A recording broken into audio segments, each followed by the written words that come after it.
आज उत्तराखंड का चमोली डिस्ट्रिक्ट में जो नंदा देवी ग्लेशियर टूट के और ऋषिगंगा नदी में बाढ़ आया और उससे अभी तक का खबर का अनुसार करीब 100 से 150 लोग लापता है।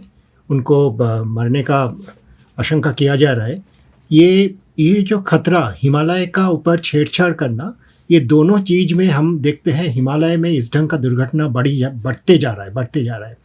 एक तो पूरी दुनिया में जो विश्व उष्णायन हो रहा है, जो ग्लोबल वार्मिंग हो रहा है, उससे चल के पूरी हिमालय में पिछले कुछ साल का स्टडी में पता चलते हैं जो बहुत सारे ग्लेशियर अनस्टेबल हो रहा है।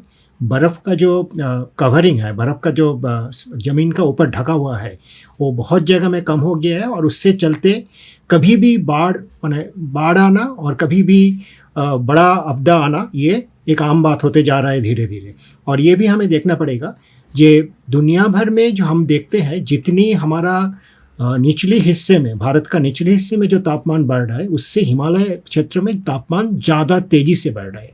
दूसरी चीज़ ये है, जो हिमालय क्षेत्र में बहुत सेंसिटिव एरिया है, तो वहाँ आप यदि बर्फ़ का क्षेत्र का नज़दीक बड़े बड़े बांध बनाने का काम करेंगे, उसमें ब्लास्टिंग होता है, उसमें बहुत सारे मशीनरी काम करते हैं, उसमें पूरी पहाड़ को अनस्टेबल किया जाता है, मतलब पूरा पहाड़ को आप हिला देते हैं। तो इस ढंग का काम हिमालय में हम देख रहे हैं। और जहाँ ये ग्लेशियर ब्रेक हुआ है, जहाँ से ये ग्लेशियर टूटा है, उसी का ठीक नीचे एक बांध का काम चल रहा था। और ये हमने 2013 में उत्तराखंड जो आपदा आया था उससे शिक्षा नहीं लिया। जो बांधों ने, हिमालय का नदी में बांधों ने ये आपदा को बढ़ाते हैं। और यदि ये तो आज के दिन में जो हुआ है ये बड़ा दुर्घटना है, लेकिन इससे काफ़ी बड़ा दुर्घटना का आशंका आने वाले दिनों में है, क्योंकि आज जो हुआ है वो एक ऋषिगंगा नदी पे हुआ है और इसमें आप नीचे, बहुत नीचे तक आपको और भी बांध है। लेकिन इससे थोड़ी बड़ी दुर्घटना यदि घटे कभी, और बड़े बांध, इसको जितनी पानी एक साथ आते हैं, उस पानी का धक्का में, जैसे खबर में आ रहा है, जो ये छोटे जो बांध बन रहा था कंपैरेटिवली छोटा, ये टूट गया है कुछ हिस्सा में।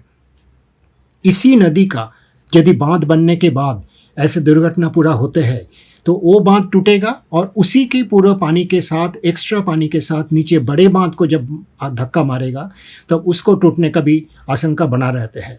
तो ये हमें शिक्षा आज इससे लेना पड़ेगा। ये हिमालय क्षेत्र में ज़्यादा छेड़छाड़ करना, बहुत बड़ा हाईवे बनाना, ब्लास्टिंग करना, बांध बनाना, नदी को छेड़छाड़ करके बांध के नदी को तोड़ मोड़ करके, क्योंकि कोई भी जानते हैं नदी में बांध बनने का टाइम नदी को डाइवर्ट किया जाता है। इस ढंग का काम हमें नहीं करना चाहिए। और इससे जो हम यदि शिक्षा नहीं लेंगे तो आने वाले दिनों में हमें इससे बहुत बड़ा दुर्घटना का सामना करना पड़ेगा और इसका कीमत हिमालय रहने वाले आम लोगों को ज़्यादा चुकाना पड़ेगा।